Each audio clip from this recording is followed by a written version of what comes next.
Finally, UFC on Fox 1 Junior Dos Santos has been added to EA Sports UFC 5, and to celebrate, I'm going to give you guys the full history on Junior Dos Santos starting from his UFC debut to becoming the UFC heavyweight champion. Let's dive in. First off, his UFC debut. Junior Dos Santos made his UFC debut on October 25th, 2008 at UFC 90. His opponent was Fabricio Werdum, a well-respected heavyweight and Brazilian Jiu-Jitsu master. Werdum was coming off notable wins and was a big test for a fighter like Junior Dos Santos making his debut. The fight began with Werdum looking for openings to close the distance and impose his grappling game, but Junior Dos Santos stayed very sharp.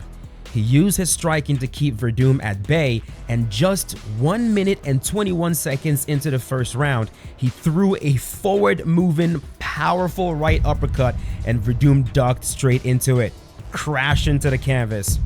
Dos Santos followed up with a few more shots, but Werdum was already out. The last few punches he landed was just a formality. The win was shocking, not just because of how quickly it happened, but because it came against such a high-level opponent. JDS was officially on the map. Next up was UFC 95, Dos Santos versus Stefan Struve. Look, a fight against Stefan Struve has to be a puzzle, regardless of who you are, because the man is freaking 7 feet tall, the tallest fighter we've ever seen in the UFC. Now, at the time, all we really knew about Dos Santos was that he was powerful and he had good hands.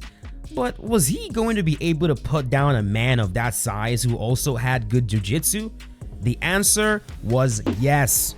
Just 54 seconds into the first round, Junior Dos Santos launched a massive left hook at Stefan Struve and then completely overwhelmed him with a flurry of punches, forcing the referee to step in. It was fast, brutal, and it was beautiful. Another first round finish, another dominant performance. Moving up in competition though, his next opponent was Mirko Cro Cop at UFC 103. Cro Cop was a kickboxing icon known for his devastating head kicks, especially his left roundhouse.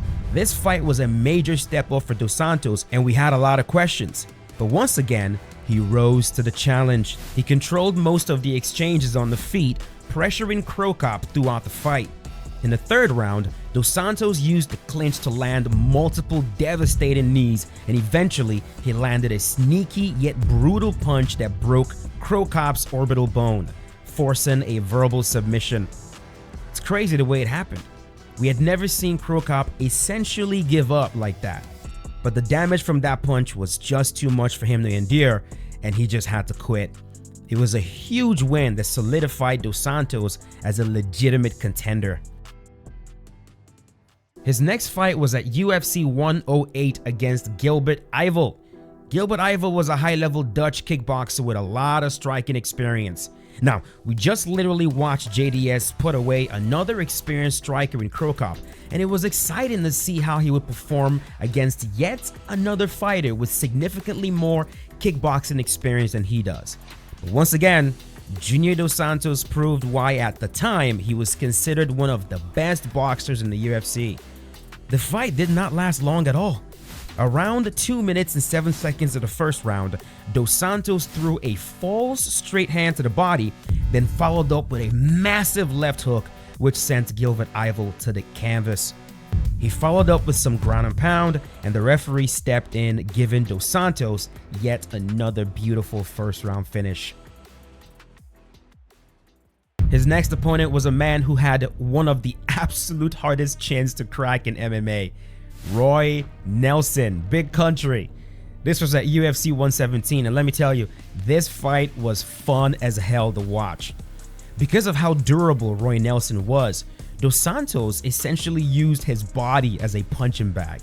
He landed massive uppercuts, crisp combinations and body shots, but Roy Nelson's chin kept him in the fight. But despite his toughness though, Dos Santos dominated all 3 rounds, earning a unanimous decision victory and once again solidifying his place as a top contender.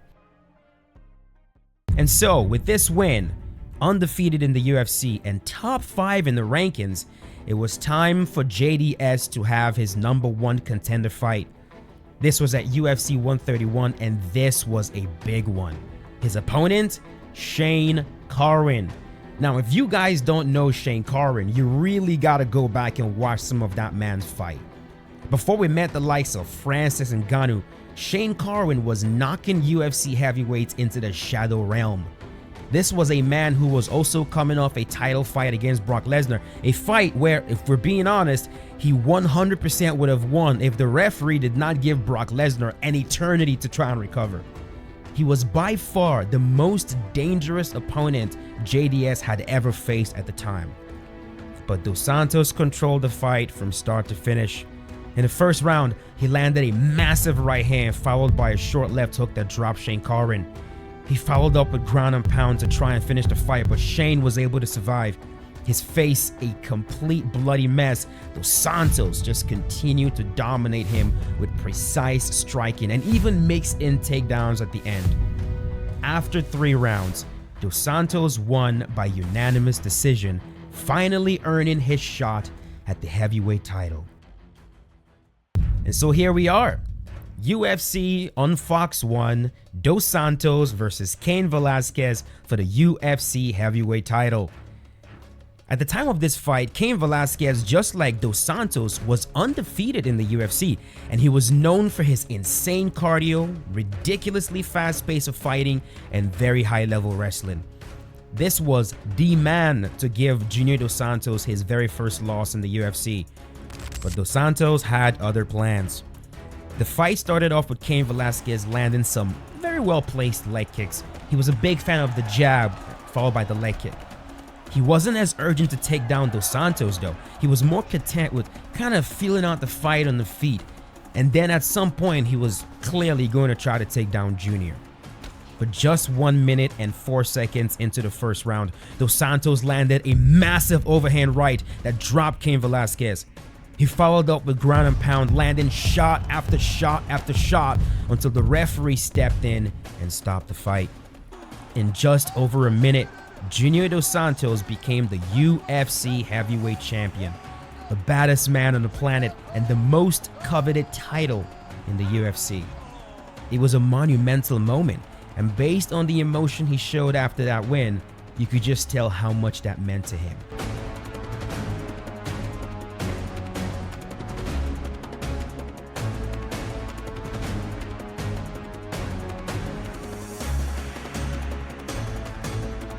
And that is pretty much the story of Junior Dos Santos, from his incredible UFC debut to winning the title against Cain Velasquez.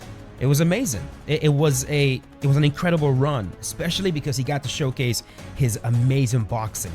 I'm not kidding when I say at the time, Junior Dos Santos was known as the best boxer, not just in the heavyweight division, but in the UFC.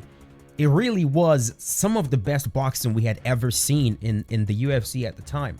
Now, granted, he was able to defend the title once against Frank Mir, and yes, Cain Velasquez ended up beating him again to reclaim the title. But as they say, man, once a champion, always a champion.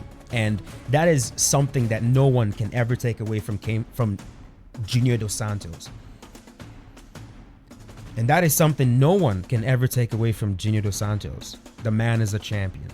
And so with that, I'm very, very happy that EA decided to add this alter ego to UFC 5.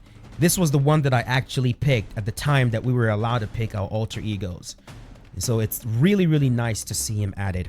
I know I didn't do an actual fighter showcase with his alter ego, but I just want to do something a little bit different. I'm probably going to do more videos just like this with some of these alter egos, especially the bigger ones. Just go through their history, how they actually got to the fight that the alter ego is based on, and just relive the memories a little bit.